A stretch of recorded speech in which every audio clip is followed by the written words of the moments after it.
आं बे रादाबनि गेजेरजों मोनसे फोरमायथि हरनो सानदों।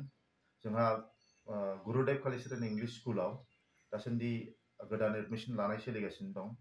नार्सारि जाय गुदि सोलोंथाइ लाजेननाय, बे गुदि सोलोंथाइ लाजेननायाव जोङो फ्रि एडमिशन होगासिनो दं। सप्तासेनि थाखाय लेखाखौबो फ्रि होनाय जादों।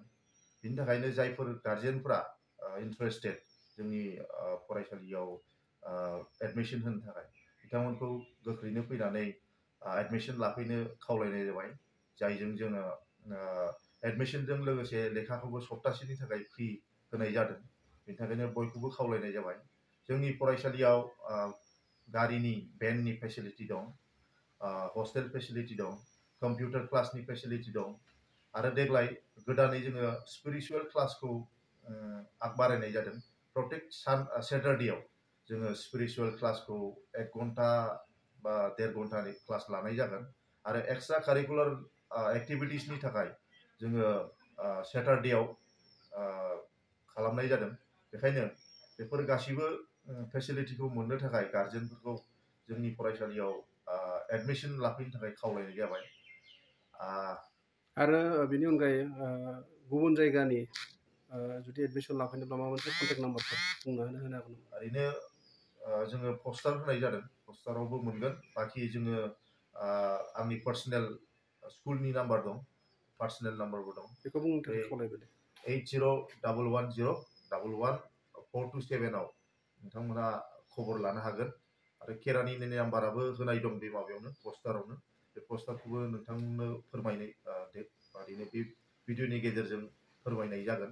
आरो गोजान गोजाननि गथ'फोरबो दंफैयो, जोंनियाव थाफैयो आरो बेबायदिनो सोलोंथाइ लागासिनो दं।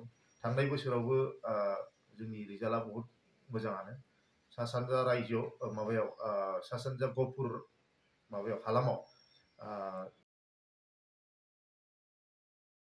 थाखो 5 आरो मेट्रिक आनजाद उथ्रिसार जागोन फरायसाफोरनि थाखाय गोजोनथाव रादाब। गोनांथि आरो मोजां खाबुफोरखौ लानानै गुन गोनां सोलोंथाइ होनो नोंथांमोनखौ नेनानै दङ बड'लेण्ड स्टार एकाडेमि क'क्राझारआ। 2024 इं मायथाइयाव क'क्राझार थिथागुरि समबाय मावख'नि साखाथियाव गोदानै गायसनजानाय बड'लेण्ड स्टार एकाडेमि क'क्राझाराव 2025-2026 सोलोंथाइ बोसोरनि गोदानै मुं थिसननाया सोलिगासिनो दङ। बड'लेण्ड स्टार एकाडेमियाव 6 थाखोनिफ्राय 9 थाखोसिमनि फरायसाफोरा बर' बिजोङाव आरो 11 थाखोनिफ्राय 12 थाखोसिमनि फरायसाफोरा बर' बिजों आरो इंराजि बिजोङाव मुं थिसननो हागोन। बेनि थाखाय आर'ज बिलाइ आरो पान्डुलिपि बिलाइगासिनो दङ। 11 थाखोनिफ्राय 12 थाखोसिमनि फरायसाफोरनि थाखाय आखा-फाखा आरो रोंगौथि गोनां फोरोंगिरिफोरखौ लानानै साइन्स, कमार्स एन्ड आर्टस मोनथाम स्ट्रिमनि सायाव फरायसाफोरखौ गुन गोनां सोलोंथाइ होनानै बायदि बिथिंजों सोरगिदिं जौगाखांनाय लाबोनो साखाफारा क'क्राझारनि थिथागुरियाव थानाय बड'लेण्ड स्टार एकाडेमिया। बड'लेण्ड स्टार एकाडेमियाव मुं थिसननोब्ला बाङाइ बेसेनाव मुं थिसननायनि गेजेरजोंनो फरायसाफोरा गाहायाव होनाय माखासे खाबुफोरखौ मोननो हागोन। इंराजि सोलोंनायनि खाबु, साखोन-सिखोन थाखो खथा, बिजाब बाख्रि, BPL थाखोनि फरायसा फरायसुलिफोरनि मुं थिसननायाव 20% मासुल रेहाय होनाय। बेजों लोगोसेनो नोंथांमोनहा JEE नीट आनजादनि थाखाय बेसेन नाङै फोरोंथाय, मान्थलि मक टेस्ट, जिउ राहा दानाय बायदि गियानलु आयदाफोरनि उफ्रा सोलोंफारिफोरनि खाबुफोरखौ मोननो हागोन। हौवासा आरो हिन्जावसाफोरनि थाखाय मुलाम्फा गोनां मोजां जामुं आरो मोजां थाग्रा खथानि खाबु गोनां हस्टेलनि खाबुफोरखौबो मोननो हागोन। बिदिब्ला गोबाव खालामाजासे नोंथाङाबो बड'लेण्ड स्टार एकाडेमियाव थाबैनो मुं थिसननायनि थाखाय सुलाद लादो। आबुङै मिथिनो थाखाय जानबुं अनजिमा 6000349997 एबा 7638008149 एबा 6003494371 आव फोनांजाब खालामदो।